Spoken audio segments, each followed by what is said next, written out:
एक घर में दो भाई रहा करते थे। उनकी शादी हो चुकी थी। छोटे भाई का नाम गणेश और बड़े वाले का नाम मुकेश था। अरे गणेश, यहाँ आ। जी भैया। कल जो तूने अनाज की बोरी बेची उसमें 500 कम थे। हाँ भैया, थोड़े पैसों की जरूरत थी तो मैंने इस्तेमाल कर लिए। क्या करूँ तेरा मैं, तुझे पता है ना घर में पैसों की तंगी है, फिर यहाँ वहाँ पैसे क्यों उड़ाता है? भैया पर उन पैसों पर तो मेरा भी हक है। अरे मैं कहाँ कह रहा हूँ कि तेरा हक नहीं है।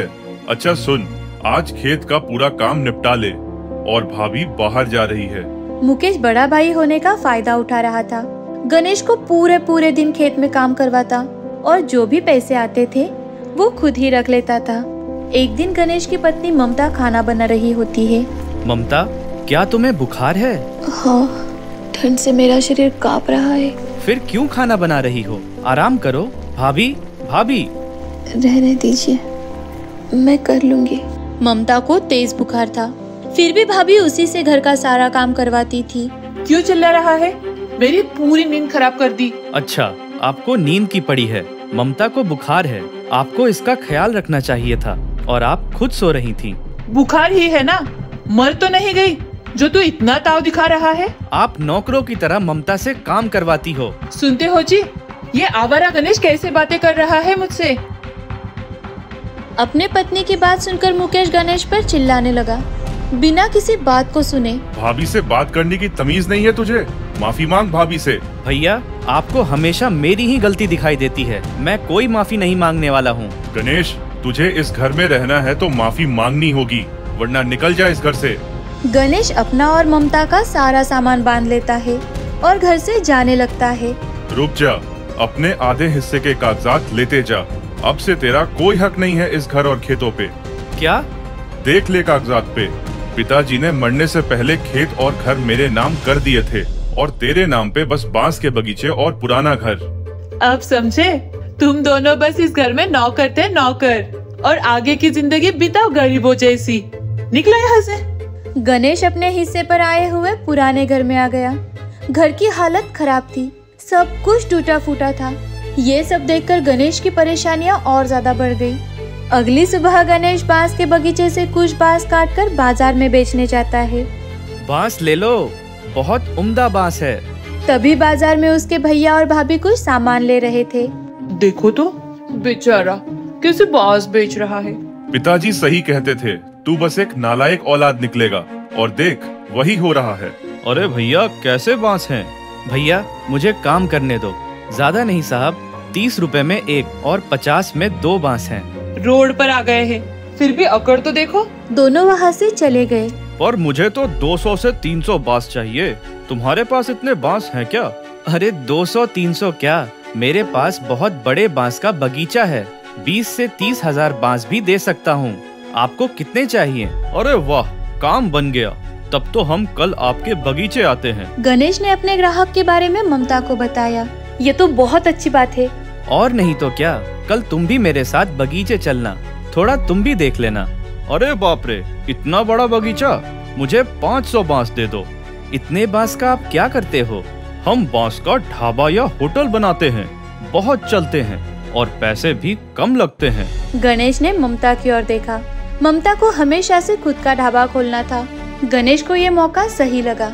एक ढाबा हमारे लिए भी बना दो। अरे नेकी और पूछ-पूछ। हाँ, और मुझे खाना बनाना बहुत पसंद है। 2 दिन के भीतर ही बांस का बहुत ही सुंदर ढाबा तैयार हो गया। अब दोनों पति पत्नी मिलकर खाना बनाना शुरू कर देते हैं। वाह, खुशबू तो बहुत अच्छी आ रही है। हाँ, बांस का बहुत ही सुंदर होटल देखकर लोग अपने आप आने लगे। ऊपर से ममता के हाथ का खाना बहुत ही लाजवाब था। वो हर किसी को पसंद आ रहा था, तो ग्राहक बढ़ते ही जा रहे थे। अपने यहाँ बांस का होटल किसने खोल दिया? जरा लोगों की भीड़ तो देखिए। कम से कम 5 से 10 हजार रुपए हर दिन कमाता होगा। वाह, खाने की खुशबू भी कितनी अच्छी है। चलो खाते हैं। गणेश के भैया और भाभी वहाँ पर खाना खाने के लिए बैठते हैं कि तभी वहाँ पर गणेश आता है। उसने बहुत ही अच्छे कपड़े पहने थे। ये देखकर भाभी, लगता है तुम यहाँ काम करते हो। कपड़े तो बहुत महंगे लग रहे हैं तुम्हारे। शक्ल क्या देख रहा है? ऑर्डर ले।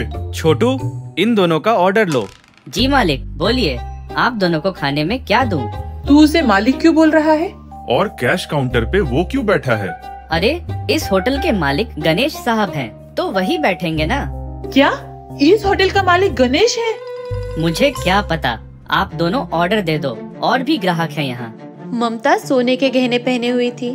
भाभी ये सब देखकर मन ही मन बहुत जल रही थी। वो मुकेश से, देखिए जी, मुझे भी ममता जैसे गहने चाहिए। उसे देख देख कर मेरा मन जल रहा है। तो मैं क्या करूं? मैं तो खुद गणेश को देख के जल रहा हूं। देखते ही देखते गणेश और ममता के कई सारे ढाबे खुल गए। उनके भैया और भाभी बस जलते रह गए। शरीफ शहर में अपने परिवार के 3 सदस्यों के साथ रहा करता था। उसकी अम्मी, अब्बू और उसकी बड़ी बहन नाजिया। शरीफ और उसके अब्बू ही घर की बागडोर संभाला करते थे। शरीफ काम के साथ पढ़ाई भी किया करता था। उसका अपना एक सपना था, जिसे सुनकर लोग उसे पागल समझा करते थे। क्या था वो सपना? खुद शरीफ के मुंह से ही जान लीजिए। मैं आप सभी को गर्व से बताना चाहता हूँ कि मैं शरीफ शेख आज से हारमनी होटल का मालिक हूँ। कैसी लगी मेरी स्पीच अम्मी? या अल्लाह, कितनी बार बोला है शरीफ, सपने उतने ही देखा कर जितने साकार हो सके। हो जाएंगे ना अम्मी, आप इतना नकारात्मक क्यों सोचती है? बेटा, इसे नकारात्मक नहीं, लॉजिकल सोच कहते हैं। कहने को तो मैं और तेरे अब्बू दोनों पढ़े लिखे हैं, पर नाजिया की बुरी हालत के चलते मैं काम नहीं कर सकती। और तेरे अब्बू, वो जितना कमाते हैं उससे कई ज्यादा नाजिया के इलाज में चला जाता है। अम्मी, मैं आपकी सारी बात समझता हूँ और अपने सपनों को भी। इसीलिए होटल के करीब रहने के लिए मैंने वहाँ वेटर की नौकरी स्वीकार ली। उससे अपना खर्चा भी चल रहा है और मैं अपने सपनों के करीब भी हूँ। ये सुनकर शरीफ और उसकी अम्मी मुस्कुराने लगे। शरीफ ने अपने सपनों के लिए जो रास्ता चुना था वो मुश्किलों से खाली नहीं था। शरीफ महज 18 साल का था जब से उसने मेजबान होटल में काम करना शुरू कर दिया। उसे अपनी बड़ी बहन की बुरी तबीयत के चलते डिस्टेंस एजुकेशन करनी पड़ रही थी, और तो और उसके कम उम्र के चलते बहुत से सीनियर्स उसे ताना मारते थे, उससे जरूरत से ज्यादा काम करवाते और उसे पैसे भी समय पर नहीं मिलते थे। पर शरीफ ने ठान ली थी कि वो मायूसी को अपना मनोबल गिराने नहीं देगा। एक दिन शरीफ अपने नोटबुक में कुछ लिख रहा था कि तभी मेजबान के मैनेजर मिस्टर कपूर उससे, क्या लिख रहे हो शरीफ? सर, मैं उन चीजों को लिख के ले रहा हूँ जो मैं मेरे भविष्य के एम्प्लॉइज के साथ नहीं होने दूंगा। वो चीजें जो मेरे संघर्षों को मेरे जहन में रखेंगी। क्या तुम मुझे अपनी डायरी दिखा सकते हो? शरीफ ने अपनी डायरी मिस्टर कपूर को दे दी। उसमें लिखी बातें पढ़कर उन्होंने भाप लिया कि जूनियर वेटर्स के साथ ज्यादती हो रही है। उन्होंने अगले ही दिन सभी सीनियर स्टाफ को हिदायत दी कि किसी भी नए वेटर को अगर परेशान किया गया तो मिस्टर कपूर से दुश्मनी मोलने जैसा होगा। बाद में शरीफ जाके मिस्टर कपूर को शुक्रिया अदा करता है। तभी मिस्टर कपूर शरीफ से, शरीफ, तुम्हारी चाहतों से मैं वाकिफ हूँ। तुम्हारी डायरी पढ़ने पर मुझे एहसास हुआ कि मैं खुद भी तुम सभी जवान एम्प्लॉइज के लिए ऐसी ही मिसाल बनना चाहता हूँ। बिना डरे इस बात को मुझ तक पहुँचाने के लिए बहुत शुक्रिया। शरीफ को मिस्टर कपूर के शब्दों से एक नई प्रेरणा मिली। वो अक्सर उनसे मैनेजर के काम के बारे में जानकारी लिया करता था और फिर लाइब्रेरी में जाकर होटल मैनेजमेंट की किताबों से पढ़ाई भी किया करता था। लेकिन फिर भी उसे कभी कभी अपने परिवार की स्थिति के बारे में सोचकर डर लगता था। अगर उसके सपने सच नहीं हुए तो? एक रात जब वो घर आता है तो उसकी अम्मी बहुत दुखी लग रही थी। उसे देख उसके पास बैठकर शरीफ, अम्मी, सब खैरियत है ना? आप इतनी मायूस क्यों लग रही है?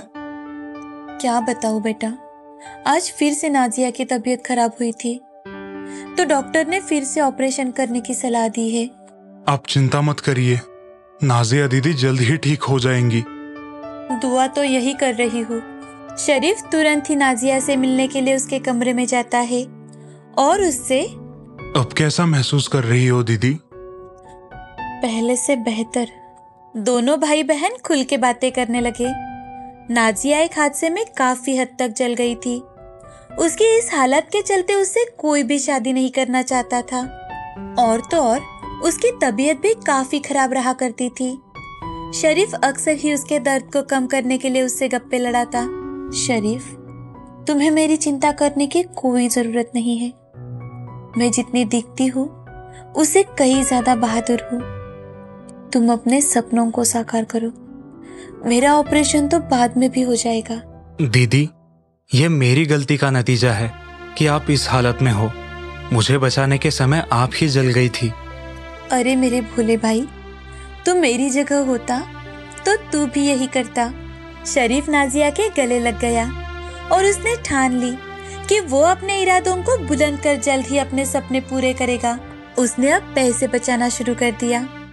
मेजबान में वेटर का काम खत्म होने पर वो दूसरे होटल में काम करने लगा और रात के समय अपने जैसे लोगों से जुड़ने लगा। ऐसे ही उसकी पढ़ाई खत्म हो गई। अब पढ़ाई खत्म हो जाने के बाद उसके पास और ज्यादा समय था अपने लक्ष्य की ओर काम करने के लिए। 3 साल बीत गए। अब शरीफ ने अपने साथ और 3 लोग इकट्ठा किए और 4 लोगों की टीम बना ली। अब वो चारों मिलकर डिसाइड करते हैं कि उन्हें कहाँ और कैसे होटल खोलना है। ऐसे ही एक दिन घर आकर, दीदी, अम्मी, अब्बू, आप सभी की दुआओं की जरूरत है। कल अपनी नई शुरुआत को अंजाम देने वाला हूँ। इंशाअल्लाह, मैं दुआ करती हूँ कि ये शुरुआत रंग लाएगी। हाँ बेटा, हम सब तेरे साथ हैं और अल्लाह भी। शरीफ को अपने परिवार के शब्दों से ताकत मिली और फिर अगली सुबह से उन्होंने जगह देखना शुरू कर दिया। अब उन्होंने अपना होटल एक औद्योगिक जगह पर खोला जहाँ पर ज्यादा होटल नहीं थे। वहाँ पर उसने घर जैसे स्वाद के खाने का प्रचार किया। दिन भर ऑफिस में काम करते थके हुए युवा युवती वहाँ पर जाने लगे। शुरुआत से ही बहुत से लोग उसके दिन का अंत करने होटल में आने लगे। उसने होटल का नाम रखा हारमनी। अपने नाम पर खरा हारमनी लोगों की जिंदगी में काफी हद तक शांति और भाईचारा ले आ रहा था। ऐसे ही एक दिन होटल में, शरीफ भाईजान, आज तो आपके खाने ने दिन भर की थकावट से राहत दिला दी। अगली बार अपनी बीवी को लेकर आऊंगा। इसमें कोई दो राय नहीं है भाई। मैं भी मेरे जूनियर्स को प्रमोशन मिलने पर यही लेकर आऊंगा। ये तो मेरा सौभाग्य होगा। आप सभी मिल के आइएगा। हम होटल हारमनी वाले खुले दिल से आपका स्वागत करेंगे। बाकी होटलों से अलग शरीफ की हारमनी में लोगों को घर जैसा आराम मिलता था। और तो और वहाँ के काम करने वाले लोगों का अलग सा ढंग और उन्हें खुश देखकर लोग उसके होटल में आने लगे। हारमनी कुछ ही महीनों में मशहूर हो गया था और शरीफ के पास अब जरूरत जितने पैसे भी आ गए थे जिससे वो नाजिया का ऑपरेशन करवा सके। ऑपरेशन के बाद नाजिया की सेहत बेहतर रहने लगी और शेख परिवार में सही मायने में खुशी आ गई। अब शरीफ और नाजिया दोनों मिलकर साथ में होटल चलाने लगे और खुश रहने लगे। अपने लक्ष्य के पीछे जी तोड़ मेहनत करो तो उसमें सफलता मिल ही जाती है।